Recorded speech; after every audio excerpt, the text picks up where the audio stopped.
Hey, how's it going, guys? Mr. Boss for the win here, and in today's Grand Theft Auto 5 video, we're going to be doing a simple speed test comparison and performance review of the new vehicles that were added with this week's Cunning Stunts DLC update. So that's right, I guess this is update number 2 as we're leading up to the release of the Stunt Race Creator next week on August 2nd. And with that, there's been 3 new vehicles that were added into the game: the Sprung Buffalo S, the Vapid Contender, and the MTL Dune. And today, like I said, I'm going to be doing a simple speed test of these vehicles, showing you guys how they kind of perform and a little bit more. Now, as always, when we do videos like this, I make sure that all the vehicles are upgraded to their maximum potential. So that means brakes, armor, engine, upgrade, spoiler when applicable, transmission, turbo, anything and everything that can be upgraded is on these vehicles. And we're also going to be using this on our 1,000 meter drag strip race. So let's go ahead and start with the Sprung Buffalo S today. I'm sure that is a vehicle that everyone is excited about. It's obviously the one that Rockstar has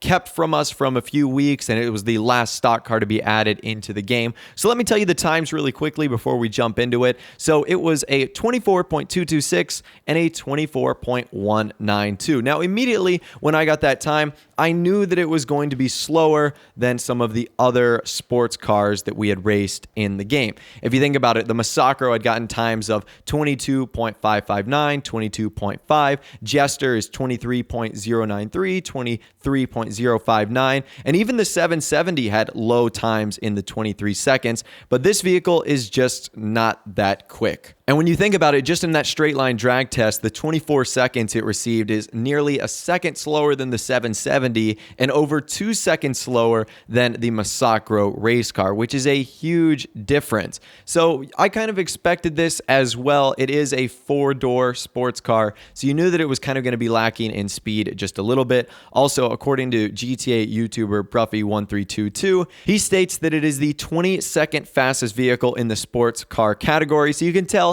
it's kind of down the list as far as sports cars go, although it is what he says the quickest Buffalo in the family. So that's the regular Buffalo, the Buffalo S, and then the Sprung Buffalo. This one is the quickest. So if you're a connoisseur of the Bravado Buffalo, this is going to be the one you're going to want to get. And for me, it was free, which was kind of cool. For returning players, it's like $500,000, $535,000. It's got a lot of great customization. But what we're talking about today is strictly performance. And based on performance alone, the Sprung Buffalo S is just a vehicle that you might want to stick away from if you are going to be using it for sports races, because there's just so many other faster options and so many other better vehicles you could ultimately go with. So that is the fate of the Sprung Buffalo S. Let's move on to the Vapid Contender, a new SUV that was added into the game, and I am thoroughly surprised with the results of the Vapid Contender. So the Contender is now the new fastest SUV in the game. And I know the SUV category isn't the most sexy in the game. Like, you don't see many SUV races, but this is interesting for a few reasons, because it was, for the longest time, the Huntley S was the fastest SUV in the game. Then the XLS armored variant became the fastest in the game, and now the Contender. So in back-to-back updates, we're getting fastest SUV vehicles, which is kind of interesting. Bruffy found that it was first in the SUV class. My times for it were 24.793 and 24.626, as you guys are seeing right now. And that is so much quicker than the other vehicles we raced today. The armored XLS came with a time of 25.660 and the Huntley 26.129. So the Contender in this test right here was about a second to a second and a half faster than the other vehicles, which is insane. So that is really, really cool that obviously Rockstar's added a new fastest SUV in the game.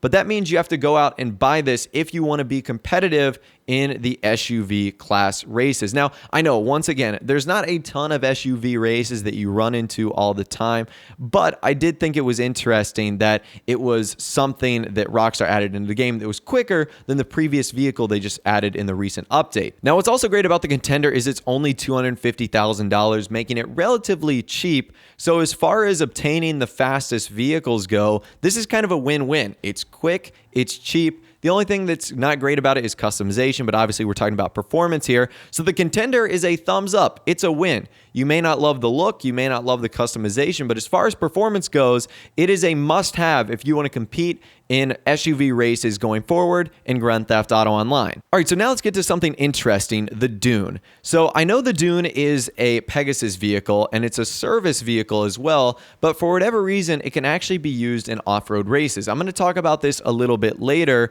However, it's interesting because in the services class, it is the first fastest vehicle. However, in the off-road class, because that's the only class you can race it in, it's nothing special. There's a ton of amazingly fast off-road vehicles like the new trophy truck. Obviously, many of the bikes that were added into the game are so quick. So the Dune is a fast vehicle for what it is, being the service category.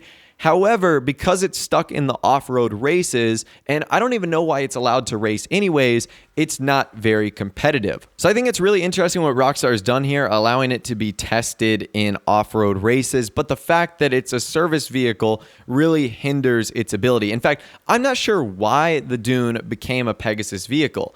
It seems as if it's kind of small enough to fit in the garages almost. So again, I'm not sure what Rockstar's thinking was there, but those are the three new vehicles that were added in this update and their performance reviews. Going based off of performance strictly, the Contender is a must buy. You've obviously got the Dune, which is a Pegasus vehicle. You can use it in off-road races, but you're just going to be hindering yourself. So buy the Dune for other reasons other than racing. And same kind of with the Sprung Buffalo S. Buy it for other reasons, but if you're going to be using it in a sports car race, just know that you are going to be hindering yourself and you're going to be putting yourself at a disadvantage from others that use vehicles like the race car Masacro, Jester race car, etc. But anyways, that's all the information that I have for you guys in this video today. Hopefully you did enjoy and hopefully you learned a thing or two about some of the new fastest vehicles in the game and some of the not so fastest ones as well. If you did go on to enjoy, a like rating would of course be awesome. And also subscribe to my YouTube channel if you are new or you like daily GTA 5 videos like this. With out of the way, guys, like I said, thanks for watching. Take care, and I'll see you guys in the next video.